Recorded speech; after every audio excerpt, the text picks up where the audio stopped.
Hey, my name is Katie Pijanowski, and I'm a certified life coach and motivational speaker, and I'm here to help you unlock your true strength so you can create the life of your dreams.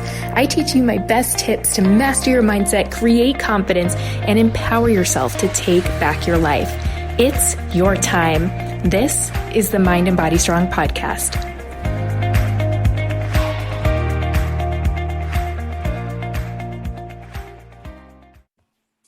You are listening to the Mind and Body Strong podcast. And yet again, I have a really awesome guest. His name is Justin Tittel, and he is a certified personal trainer by the American Council on Exercise, owner of Stoic Personal Training out of Columbus, Ohio.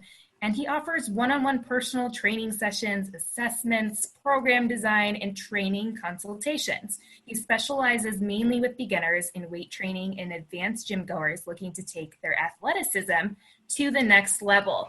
And we were having this great conversation. It was funny how we connected because his girlfriend's actually in the coaching certification that I am a part of. And she saw my reach out about interviewing people for the podcast and directed it towards Justin, which is how we got connected. And we had a great conversation via email. He was telling me all about his philosophy, and I think he's going to have something really great to say, a lot of really great things to say, especially when it comes to getting in the zone with exercise. So welcome to the podcast, Justin. Thank you. Nice to meet you. We're so excited to have you here. And of course, we want to learn a little bit about you, like what's your story? How'd you get into this? And then I really want to entertain this conversation about getting in the zone with exercise, because I feel like so many people reach out to me and they're like, how do I have motivation to work out? How do I even get started? And I think you're a great expert to come to for this. So tell us a little bit about you. Well, I'm a certified personal trainer through ACE, like you said. I've been doing this for a little while now. I just under maybe a year, and in the training side, but I've been training for years, probably almost 20 years. I've been weight training and doing different modalities. I guess my physical fitness started when I was a kid. My parents always had me in sports, which I would advocate. It's great for kids. And it was just like the very beginnings of my, training. I enjoyed putting the uniform on and being part of the team. And there's some struggles in there. It teaches kids about winning and losing and competition and how to help your teammates and how to sportsmanship and stuff like that. And I think it's really important for kids to learn that, because it's kind of like maybe a dress rehearsal for when they're older. And then, from there, my dad was a mason, so we did masonry work like stucco and stone and painting and stuff like that. And, once I was old enough to put on a pair of boots and a hat, he would take me on the job. And, I would be climbing scaffolding and carrying buckets and wheeling wheelbarrows. And, it's manual labor for the most part. So that was kind of really where my strength began, I would say, because that kind of came before all the weights actually, was just this kind of old school. We were a small business, we're working on houses and stuff. So that was where the beginning of my physical fitness started. And I actually really incorporate a lot of those types of movements in my training, just because I think they're so good for you. They just build strength, similar to almost like a kettlebell or something, where it's a free weight and your body has to learn to work in harmony with the weight so you can move it and so you don't hurt yourself. But from there, I got into high school sports, middle school and high school sports, mainly football, but I played basketball some. When I was young, I played soccer a little bit, not so much in high school. High school was mainly football and track. And I was more of a sprinter in the track. So we did like the 4x100 and 100-meter dash and stuff like that. It's shot put and discus. But mainly the sport I played was football. And I loved it. I still love it, even with all the CTE stuff coming out with the brain injuries. I'm sure I suffered some of that. But I got out fairly unscathed. But it was a great learning experience. And, I lost a lot when I played. When I don't think we won a game from the time I was in middle school to the time I was in high school, maybe a freshman or sophomore. We won our first game and we went nuts. And it just teaches you about to be kind of humble. And you're playing the sport to play the sport, not because you're getting a trophy, So, and then we did really well by the time I was a senior, the team did really well. So I got that kind of experience too. And I ended up being team captain. And it wasn't because I was the best player. I think it's because I was a good player and I got along with everybody. But I tried hard too, and the coaches noticed that. So, but that was like the beginnings of everything. That's where the weight training started. You're kind of doing the strength and conditioning thing with the team. And I loved it. I loved being there with the guys and, you being there lifting weights and sweating and learning and getting bigger. You can kind of see the results and then you feel the results when you're out there on the field. So, I mean, it was great. So that was the beginning. And then once I graduated, I stuck with the weight training. I had some lifting buddies that were still, into it with me, and they would come and go, but I always kind of stuck with it. A lot of them stayed with it, but when people move away, it's hard, and you're kind of on your own. And like you said before, talking about getting in the zone, you got to get in your own zone and get out there and have the motivation for yourself. The way I feel about it, though, is that I don't really have a choice in this thing. I think we're all burdened when we're born. We're burdened with the task of maintaining our health. Because if you're not trying to maintain it, you're basically going to decline in health. I mean, once you're past the teenage years when you can kind of get away with not sleeping or eating bad food, at some point you have to care about your health. So I don't think we really have a choice in the matter. So that's kind of why I'm in this business. I care. And that's like all levels of health too, right? Yeah. It's multidimensional. And I think that when I first entered the health field, it was like, oh, health is just, I need to lose weight. And then I learned more about it and I was like, oh, it's like literally everything, like emotional health, social health, like physical health, all of those things. Yeah, it's all wrapped into one because, your brain is part of your body. Mm-hmm. And, there's no separating the brain and the body in my mind. It's a constant like back and forth, like brain, body, brain. Let's check in. Let's see where we're at. Yeah. Work together. Yeah. To move your arms, your brain is telling your body to move the arms, Yeah. It's intertwined. Mm-hmm. And that definitely, I'm sure you've experienced since you've played so many different sports, especially in football, being a team sport where you really have to be very on top of it mentally as well as physically. It's very challenging both ways.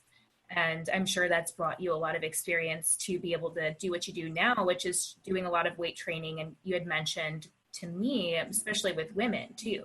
So I'd love to hear what you're doing at Stoic Fit, your personal training with your business.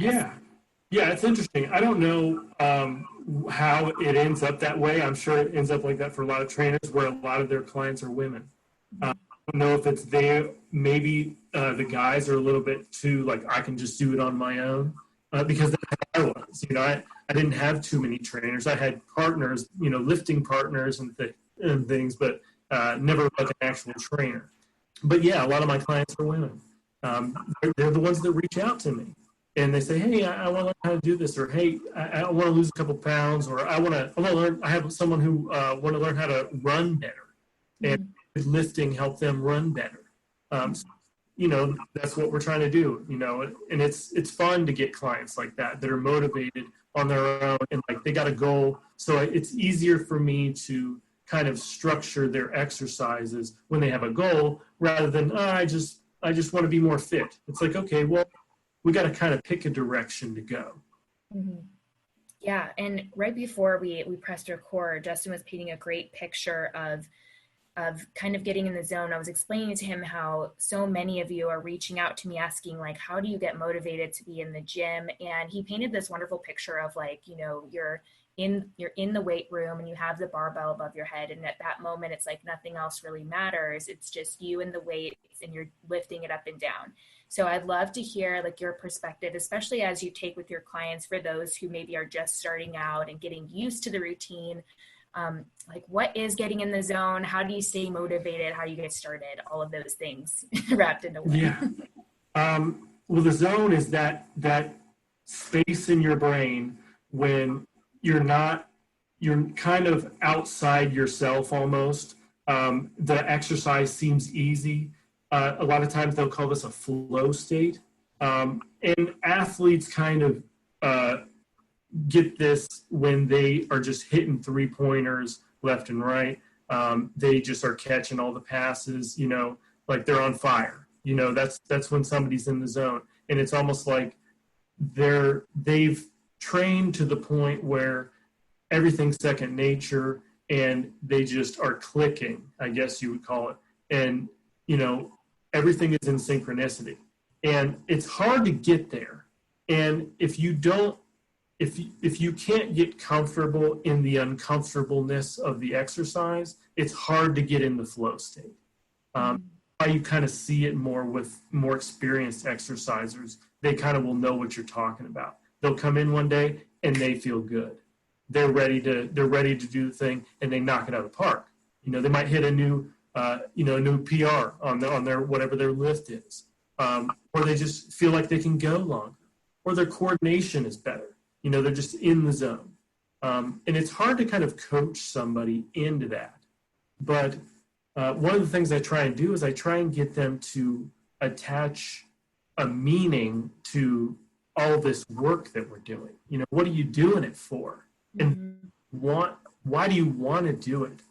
And it's hard to think of a meaning for somebody. It's almost like they have to kind of attach that meaning for themselves. And I kind of facilitate the conversation. They may have never thought of it that way.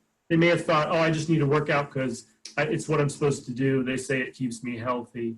And it's, you know, I truly believe it makes me healthy. And that's why I do it, you know. And I think that the measurements would back that up in terms of blood measurements or scale measurements or weight measurements. You know, I really think that the physical fitness is just, it's recreating our natural environment that maybe we would have lived in before we had built this entire society here.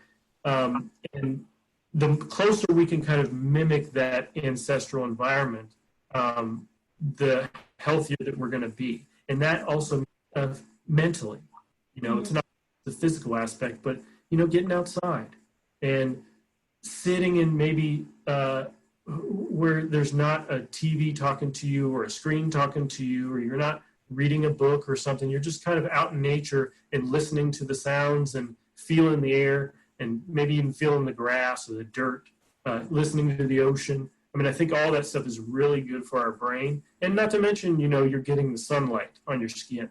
And I think that, I mean, there's some level of sunlight exposure that we're supposed to have.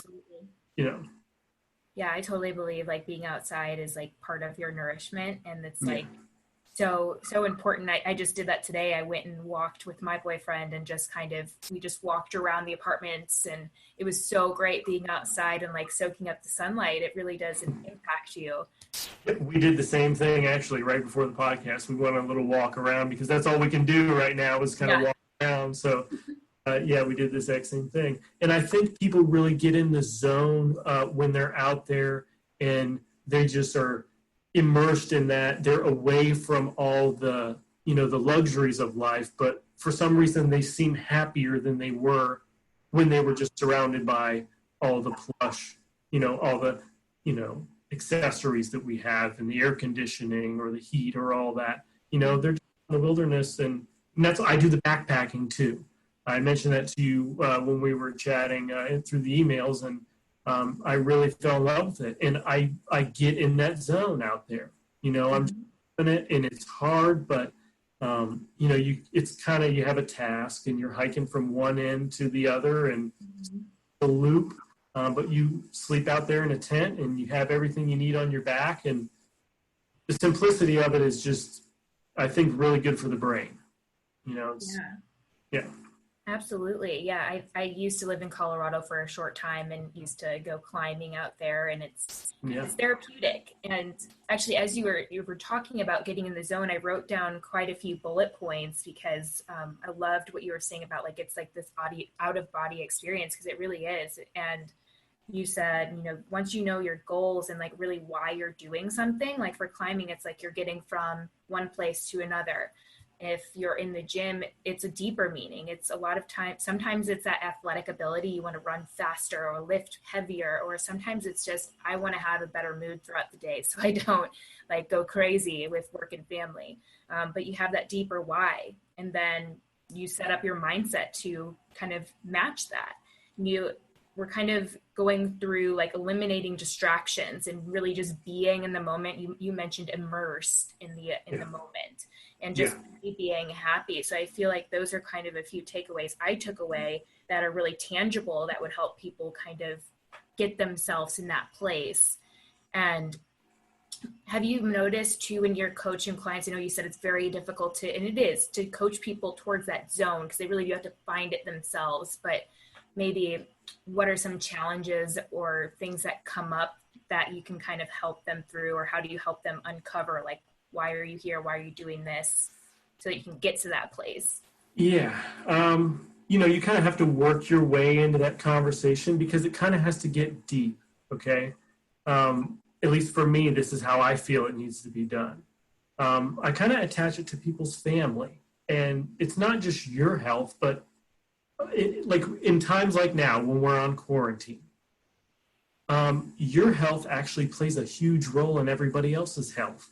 Because if your immune system is compromised and you contract the disease and you can't fight it off, well, first of all, you're going to die, and that might, put your family at a disadvantage, or at least heartache. And then let's say you don't die, but you just get sick. You kind of are not able to handle the disease as well, and you're kind of carrying it around for longer. Maybe someone with a stronger immune system might be able to fight off infection. And I don't necessarily mean the coronavirus, because I'm not saying that exercise is going to make you invincible to the coronavirus at all. But, most illnesses, I don't know. I exercise all the time. I don't get sick very often, maybe once a year. I don't think I've ever taken a sick day. At my new job, I've been there for 6 years. I don't think I've ever taken a sick day. Mm-hmm. Some of that could be genetic, I suppose, but I think diet and lifestyle have to do with just about 90% of it. When you're feeling your body and your mind function. Yeah. But I really try and go a little bit deeper on that part to kind of get them to understand, okay, it's not just about my health. That's not why I'm working out. It's not just about me. It's actually connecting you to everyone else that you're in contact with. And, you can be an inspiration to people. And I think that's one of the things that can kind of, it's kind of contagious. The people see me exercise and they hit me up on Instagram and they say, hey, I want to try this out. And then they start doing it, and I post a video of them, and then someone sees, oh, that kind of looks like me or whatever. I think I could do that. And they, I think it's contagious, this thing. And it should be, I think it should be inspiring each other. And I kind of talk in terms of that way of how do we have a deeper meaning attached to your exercise? If you have a goal, if you have a sport, the meaning is kind of intrinsic. But for someone that comes to me that just wants to lose weight, or they just want to learn how to be fit, they kind of see people doing that and they want to be one of those kind of people that is like one of the fitness people, and it's got to be more than just, I want to look that way, because man, it's hardly worth all the effort and having to talk, and they have to change their diet most of the time. They have to, do hard work, and then they have to learn how to sleep better, because ultimately there's no way to get as fit as you can be without trying to do all the things that you're supposed to be doing in order to maintain adequate health. Mm-hmm. The health and the fitness, when you get into the extremes of an athlete, maybe they are pushing the boundaries of they're beyond healthy. They're trying to specialize in one certain area of exercise, and they can sometimes get unhealthy. They go over the other part of the bell curve where they're no longer healthy. They're starting to push it to unhealthy. But for the most part, athletes are much healthier than the general population. It's until they're at these peak levels that, they might go a little further. But they have an intrinsic meaning into their training, and it's kind of an art trying to get somebody to attach meaning to exercise, because people think, I'm just lifting this weight up and down, or I'm throwing this ball against the ground. Like, why am I doing this? And why am I running? So it's hard, but, people find it. People come to it. When we start talking, they'll reflect on their own life, and they'll find that meaning in there most of the time. And if they don't, then they're not going to stick around for very long. But yeah. It's what the nature. I've experienced with exercise, as far as that goes, it's like you have to kind of like enjoy it too. Like, there's definitely going to be workouts that are tough and that challenge you and that you hate, but like ultimately, if you're not doing something you enjoy, like you're not going to pursue it very long. Like you mentioned the athletes a lot, like they have a goal to be like really good at their craft. And then for the everyday public, though, it's like, well, like you mentioned, I should be working out. It's what everybody else is doing, so maybe I should do it. And like, that's just not going to keep you doing it. Like, you have to find your deeper meaning. And I know for me, like, I work out in the mornings because it helps my mood and my stress levels and my anxiety. Like, it helps me control that stuff. If I don't work out, like, I don't feel as good.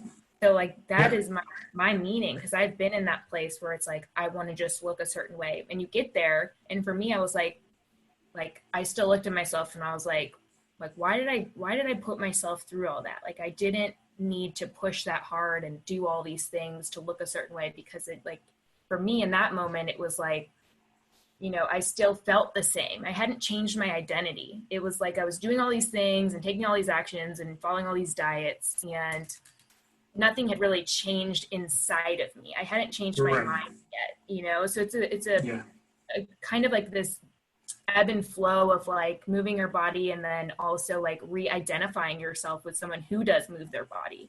Because if you're trying to work out and then identifying as someone who's lazy, you're not going to find reasons to work out, because your identity is I'm lazy, and you're always going to be playing the game of I'm lazy. Yeah. You kind of fall into that, and it's hard to get out of that slump. So it's hard to work yourself up into wanting to do something like that. It's hard, I think the challenge is super important for people. If you never challenge yourself, you never accomplish anything. Yeah. And whether that's school or that's exercise or that's sports or, whatever your endeavor is, hiking, whatever you do, climbing, if you never challenge yourself, you never achieve, and then you never really learn what you're made of. A buddy of mine, we go out in the woods and we hike, and it's hard. You pack too much stuff. We picked too long of a route. We didn't plan on the weather being this cold or whatever, this hot.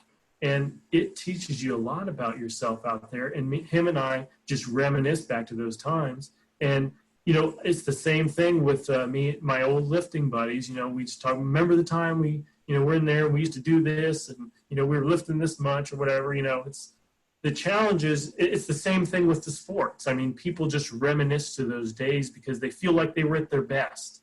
And it's cool to get people to their best when they're, maybe they're in their 30s or their 40s, or their 50s. So it's cool to kind of reignite that flame inside of people and get them excited about something, and something physical. It's good for your brain to get out there and move your body. And, I really try and tie in the diet to the whole thing too, where I kind of say, okay, it's hard for people to change their diet. they don't really want to give up their foods. They're willing to maybe do some exercise, but it's hard to give up the pizza, or it's hard to give up, whatever it is that is their problem, or, what they think their problem is. And, I tie the diet in there because I say, at least if we can exercise, we can tell your body to do something with all the nutrition that you're taking in. The exercise is signaling for the body to grow and to repair. And it's one of the normal processes that would have happened had we were out hunting and gathering food. You would have, the exercise is kind of intrinsic in that lifestyle. Whereas we kind of sit around a lot, and we have jobs where we work on computers, or we're working in a warehouse and we're moving around, but it's the same types of movement every day. And it's, sometimes not very dynamic, and you can get muscle imbalances and tightness and all this kind of stuff. But all the exercise, it's telling the body to regenerate itself.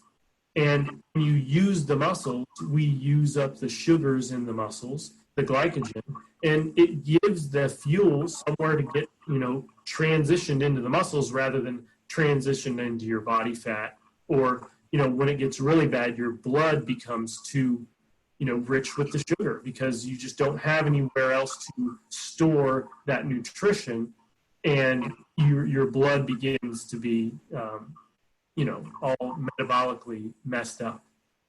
Yeah, see, I have a little bit different philosophy, because I've been there with like the diets and like forcing people to like eat a certain way. And I've actually transitioned. So my views on diet are a little different. And when I say diet, I just talk about whatever food. But my view is more so that, there's not really anything wrong that you can eat. But when you're actually taking notice of how it makes you feel and you get into an active lifestyle, you're probably going to choose the things that are going to give you more energy to do the things you like to do, right? Like, yeah, no, exactly. Like, I'm not going to eat a bunch of sugar and then like go rock climbing. Like, it's not going to make me feel great. And I know that now. But like, just for all my listeners out there, like there is no specific way to eat. There's just, we want to fuel the activities that we want in our life. That you talked about hiking, because I think that when we think of like exercise, we're all like, oh, I have to get in the gym. And it definitely is awesome. And I think that there's so much benefit into doing like the weight training that you do with like the functional movements, because it's going to help you do those daily things that you want to do, like play basketball or go hiking, and do them so much better. And there's so much benefit in that. And I think that when people can tie that to, it's like, oh, wait, this is going to make me better at basketball. Like, yeah, I totally want to weight train now. And like, they've made that connection now. And that kind of helps fuel the fire and get them into, and I love that you had mentioned too about really, what was it? There was a piece that you mentioned that I really loved. I'll get to it, but I kind of lost my train of thought there. So it's okay. Let me, I don't want you to think that I try and control people's diet too much. Yeah. I just wanted to put that out there for my people, because like I'm very much into intuitive eating and believe that, we don't have to control it, but we do need to listen to our bodies. And then when we do that, we're going to most often drift towards healthier foods. Like that's just kind of how the progression happens. Yeah. I definitely tell people, telling you like, hey, you must eat this to be successful. It doesn't really work until you connect it like to yourself. Yeah. I mean, because you can just eating like, Michael Phelps is not going to make you Michael Phelps. No. I definitely don't try and restrict people's food. What I do is I just talk to them about how to eat. And it's kind of exactly how you're saying, where I say, well, look, we're going to try and work out. And when you eat the food you eat, let's listen to our body and say, how does our body perform and how does our body feel after we've eaten that food? And then we try and go move around. Yeah. And it's not that you eat right before you exercise, but let's say you eat breakfast and then you're exercising around 2 p.m., how does your body feel? Are you tired? Are you sluggish? Do you got a bellyache? Yeah. How is your digestion throughout the day? Yeah, that's a big one.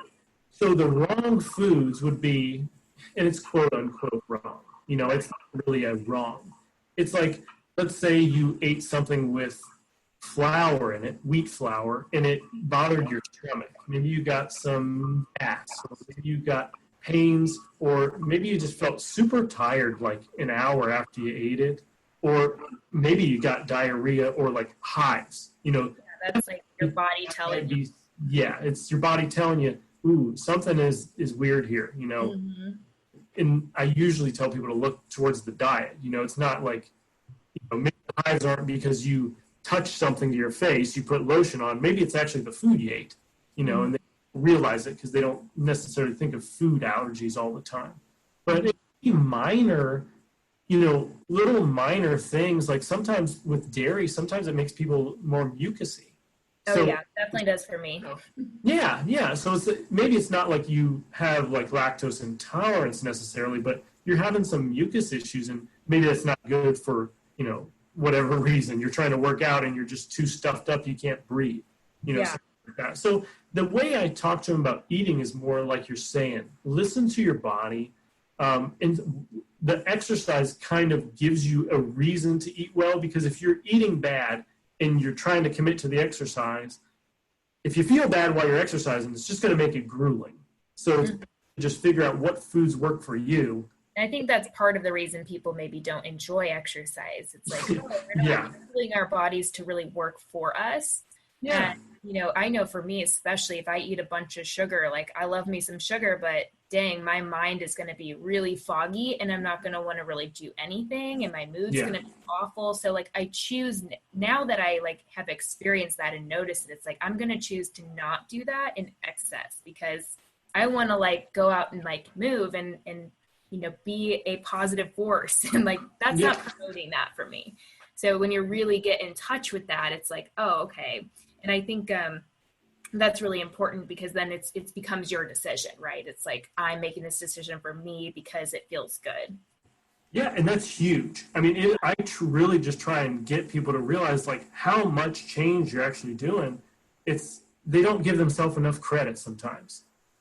Hard thing to do to come in and day out to the gym, or to change what foods you're eating and try and adhere to whatever schedule. You got to prepare your food if you don't want to eat something out of the vending machine or something from a food truck or whatever you're doing. You want to eat home cooked food, and it's hard to do that. It's an undertaking, and you got to give the people the pat on the back so they feel good about what they're doing. It's not just sacrifice for the sake of sacrifice. We're doing it for something, and notice that your body feels good, and notice that you're doing work.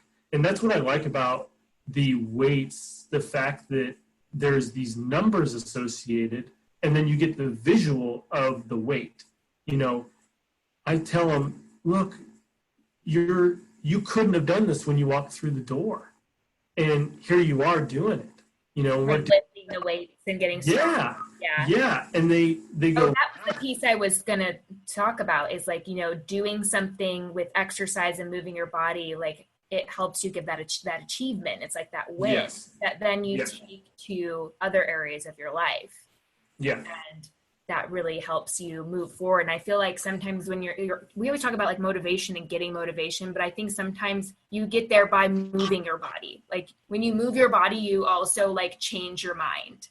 Yeah. And it's literally changing your body, because the more we do these kind of running exercises or weightlifting exercises, we're generating more mitochondria in our muscles. And those are the little things that are powering our body. So when you generate more of those, you're just going to have more energy. Yeah. And that's what people are always like surprised about. They're like, wait, I'm spending energy, but you actually do. You get so much more energy from 30 minutes of a good workout. Yeah. And I think that's one of the kind of addictive properties of exercise, and why you and I are like, I gotta go. I gotta do it. I'm not gonna feel good. And you get all those hormone releases, and the kind of like this surge of those good feelings in your brain after you get done. It's one of those things that we should listen to. If you pushed it too hard and you really don't feel good after it, maybe we pushed it too hard. Yeah. But if you should, sometimes you should feel good after you worked out. It's not just muscle soreness and joint pain. It shouldn't be a day or two your later. body. Ooh. Yeah. Yeah. Which brings me to another point. One of the things I preach to people is like, it's the 23 hours a day outside of the gym that makes the difference. You can exercise as hard as you want, and really try and make up for a bad diet or make up for, sedentaryism. But, there's you got to recover. You got to sleep. You got to. Yeah, that's one that people forget is sleep. Yeah. You can't. And just decreasing stress in your life. Yeah. Yeah. The stress is a huge thing. And we're talking about getting in touch with your body, right? In this mind-body connection. I really try and talk to people about the next time you get worked up, pay attention to how you feel. Will be shaking. And what foods you reach towards too, because a lot of people use food to help with that. Yeah. It's a really great opportunity to learn about yourself. Yeah, because it burns a lot of energy when your body kicks into that sympathetic system and that fight or flight response comes on because you're road raging on the way to work, Right. It just burns a lot of blood sugar in the brain. Now you're asking your body to digest foods in a stress state, and it's just not going to happen. Yep. Yeah, and literally the blood shifts away from the digestive system out into the musculature because, you want to be able to move quick or run away or whatever you had to do, protect yourself. But your body doesn't know that when you're just raging in traffic, you just ate breakfast or whatever, had a couple doesn't know. Bellyache.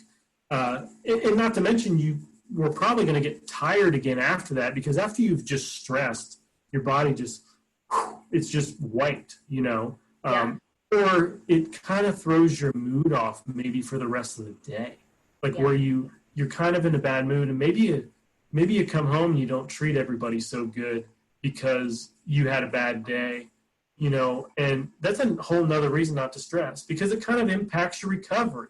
So if we're trying to do the exercise thing, we kind of have to pay attention to all these little levers that we can pull, like diet, stress, sleep, time outside, emotional connection with other people. Mm-hmm. You have to pay attention to all these things if you want to be a healthy person. That's what I believe. Yeah. You got to kind of pay attention to all these things. Yeah. And I think challenges should be thrown in there too because of the things like we're talking about. It doesn't have to be a weightlifting challenge. It can be any kind of challenge. If you're scared to go run on, outside because of whatever reason, you're scared of the cars or you're scared someone's going to attack you or something, there's some level maybe of risk that is involved with keeping yourself healthy. And I think it would have been that way in ancestral life. We would have had to go into the woods to find food. And there's things in the woods that can hurt you, whether plants or the animals. So the challenge used to be involved in life at a, intrinsic level. And now, we kind of are finding all the little ways to get rid of the challenges. But my job is to kind of build them back in there. They're there. Like all the challenges of life are still there. It's just a lot of the luxuries kind of taken away the physical part, I guess. Mm-hmm. And I think with our social media and the way we can stay connected and see other people, I think one of the biggest things that stops people is this expectation that they have to do it perfect or they have to do everything 100%. And you just have to take the first step. And I think that what we do as coaches and trainers is let them take that first step and realize that now we're working towards that greater challenge and finding that thing that's going to push you over the edge to kind of really gain that momentum. Because I think that's what challenges do. It helps you gain that momentum and that confidence in yourself. And you don't build confidence without challenge. Yeah. And that's a big thing I try and get going in the beginning is that momentum like you're talking about. Because if I tell them to do a squat and they can't squat properly, then it doesn't help me or them. Right. And prescribe a squat. So I will modify it in a way that they can be successful and they're doing the proper technique for that particular type of movement. And that way they feel good that they're doing it properly and they get worked properly. Mm-hmm. And put on me because they're going to progress, So getting that momentum by maybe modifying the movements or just setting a little goal for yourself, that's how you get that momentum going. And then I can pat them on the back and get them to pat themselves on the back. And then, all right, let's set up the next goal. Like keep knocking them down. It doesn't stop here. This is kind of an ongoing thing. And I think that's one of the things that's scary for people and why they fall out of it is because it's hard to think, wow, like this never ends. Like I just have to keep trying to be healthy. Like there's all the time. When I can just retire, I mean, you could, I suppose, but yeah, I don't know if I'll ever stop. Mm-hmm. But I think that when you make that kind of long-term commitment and it's no longer this 30, 60, 90-day challenge or whatever, it becomes this lifelong journey that you're always a part of. And you can drop that expectation of like, I have to get here in this amount of days. Then you can really start to enjoy it because it's like, oh, I don't have to get to any specific place by 90 days. I mean, this is like general life. If you have an athletic goal, there's different mindsets behind pushing for that athleticism. But if you're just the general public and you're just trying to like be healthy and like do something good for yourself, you don't have to like put all these expectations on there. Like it's just a lifelong thing. Maybe that's like you do work out. Yeah, because as soon as you get to the point you wanted to get to, you're going to be looking ahead anyways. And you're only getting to celebrate that. Yeah. And it's like, okay, let's celebrate. We got here. We did it. But where are we going to go next? That's the fun part is the going there. Exactly. The celebration only lasts so long. Yeah, I think that's what I experienced a lot in personal training. It was like people were just so like they wanted to just get to the end, but like I've been to the end and you just are like, that's it? Like what's next? And then you're confused and then I ran the marathon. Like, now you stop. I actually had a friend say that to me. She's like, I ran the marathon and then I was like, now what? Like and like for me that was like kind of my weight loss journey when I was like, intentionally losing weight. It was like I got there and I was like, now what? And then I had to deal with the emotional trauma that was really going on inside. And I didn't have weight to hide behind anymore. Like if I was using it as like a cushion, it was like, I don't want to deal with this hard stuff in my life. And then I didn't have it anymore. So it was like, oh snap, this is uncomfortable. So it's like, you got to learn. I think that's what's great about working out is like, it puts you in that uncomfortable spot and it teaches you that it's okay and that you can overcome it and that you can do it in other areas of your life. Yeah, it really shows you what you're made of. And that, like, even though times in life might be hard, it's not that you're not going to pull out of it. It's just going to be a little bit uncomfortable for a while. Mm-hmm. And the exercise really is like translates to real life in that way very well. It does. Put in your work day, and then at the end of the day, you have the money. There's a reward at the end. And when you work out hard in the gym, you reap the benefits of the exercise. Mm-hmm. It kind of translates in that way. Mm-hmm. Yeah, absolutely. There's a lot of positive benefits from that. And it all just goes back to like finding your reason why, because I mean, like Justin, I could tell you like, go work out and do this. And here's this workout routine. But until you really decide like, this is what I need in my life. And this is why, like, it can be hard and challenging to actually motivate yourself to do it. But I do think that mentorship is so important in this process, to have someone there who's holding that vision for you, reminding you until you can do that for yourself. Because I know that's what helped me. Yeah, for sure. And I mean, I think even if you have the goal, sometimes it's even hard to just get up and go. Yeah. If you're on your way, you're successful and you're doing well, you got to do it every day and keep going out there and going after what you're trying to achieve. And it's hard. And like somebody like me, like my challenges are not necessarily, oh, I want to have the biggest deadlift or I want to do the highest box jump. Like I don't have like, I'm not necessarily competing in anything. My challenges are like, okay, how can I really learn this exercise thing so I can get people to where they want to be, no matter where they want to be, as fast as possible? Like those are my kind of challenges I set for myself. So I don't want everyone to think that your challenges have to be exercise based. It's just, your gym is kind of like for me, it's the exercise is intertwined with the being healthy. and it's intertwined with being a capable person. And I feel like being a capable person, you can be a more helpful person, or people don't have to worry about you so much, and when people get older, you can help them out. Like there's times when I go help my grandma carry the groceries in, because like obviously I think that she should help trying to do it herself to keep her healthy, because I don't want to take her movement away. I also want to help her, and when we can help other people, we're healthy enough not just to help ourselves, but to help other people. Well, then it's just, I think the world would be a better place if everyone was kind of in that position. We can help when we need it, but people don't have to worry about us so much. Yeah, and I think taking that step to move your body in ways that you enjoy can, you take care of yourself first, and then you have so much more to give to those other people out in the world who do need that help because you've given that to yourself.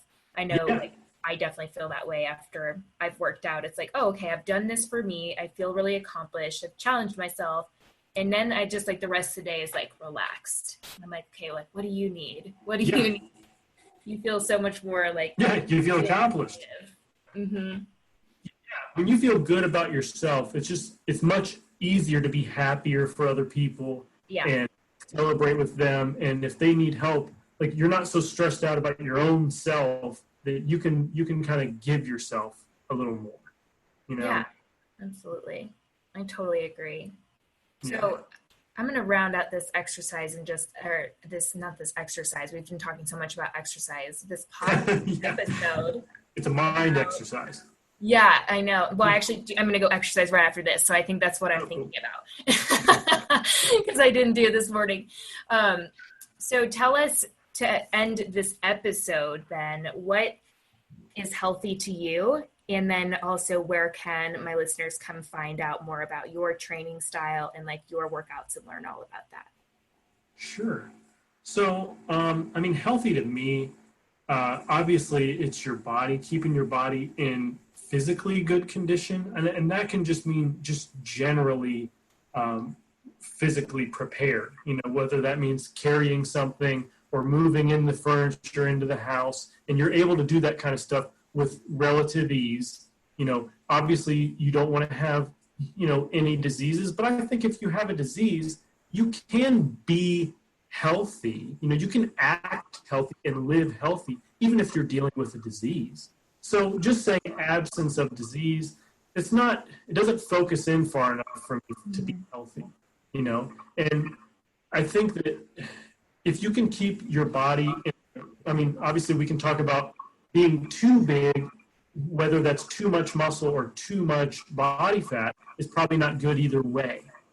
So there's some range of healthy body size that's probably involved with being healthy. But certainly having the doctor check your blood markers, they know and they can tell you whether or not you're quote unquote healthy. But even if you're within a healthy range of things, it's kind of only temporary, which is why we have to do this exercise thing, or at least physical activity. If you're a gardener or you're a landscaper and you get a lot of physical activity, that might be adequate for you to be healthy as long as you're not experiencing any kind of muscle imbalances and things. Because you can be a healthy person in your blood, but you might have muscular imbalances and you might have a lot of pain. So should that be considered healthy or unhealthy? It gets kind of like a gray area. So what is healthy? It's healthy is kind of like a lifestyle. Obviously they can check your blood to see if you're diabetic or have metabolic issues, or if you have heart disease or something like that, or if you have, like epilepsy or something. That arguably is okay, well, you have this condition, but you can still live a healthy lifestyle. And you'd probably be better off if you lived the healthy lifestyle with your disease. You'd probably diminish some of those effects a little bit if you can keep your body as healthy as possible. Whatever that means, you don't have to be a weightlifter. You can do whatever your thing is, but we do have to think about, like I said, the muscular imbalances and joint issues and things like that. And so being healthy is going to involve your diet. It's going to involve your nutrition. Calling it a diet kind of attaches these connotations to it, but It's going to involve your nutrition. It's going to involve your sleep, because that's just this restorative process that we just can't get rid of. It's one of those things that we just have to do. It's kind of like the movement. It's just one of the things we have to do in order to keep the body working properly, or without all the malfunctions. And then your mind. We have to keep our mind in a state where you get some stress, which would come with the challenges of life. But you don't overstress when you don't need to, because that's just excessive stress, and you're going to kind of inflame your body with all this, kind of cortisol release and adrenaline release, and you kind of create this sympathetic nervous system response when you don't need to. And that is when people get into issues where it starts to diminish their physical body, because they don't feel motivated to exercise anymore, or maybe they just kind of sit around with bad posture all the time because they just feel down, and they just have this whole way about themselves that is emanating from their mental state. It's not that their body wouldn't be healthy if they tried, but they don't even have the will to try because of their mental state. And some people, the mental is not just something that you can just change. It takes maybe a psychologist, or maybe even some sort of a pharmaceutical, in order to get people to be in a state where they can be. But I think that just trying the exercise can start to facilitate some of the mental anxiety away, especially if you can attach the meaning to it. Having the meaning in your life is really the best way to keep yourself in a good mental state, because then all the suffering or the hardships or the challenges of life seem like you're doing it for something. You got to have something meaningful, and whatever that is to you, whether that's your job or your religion or your family, or you got to have, maybe it's best to have a lot of meaning in your life, because then you think about all your actions, and you think about how you treat people, and you think about how you treat yourself, So maybe I think the meaning is probably the biggest thing for your mental game and for your physical game. You got to have the meaning attached to it. Yeah, it's a lot. So that's what healthy means for me. Yeah, I mean, it's a lot of different aspects, and I think it's always just checking back in with all of those things, because they're all so interconnected, and we need each and every one of those. Awesome. Yeah. Well, where can my listeners come find more about your training? Well, Instagram, you can find me at stoic_personal training. And then on Facebook, I'm under Justin Tittel. That's my personal page. And then I have Stoic Personal Training, which is attached to my page, my personal page.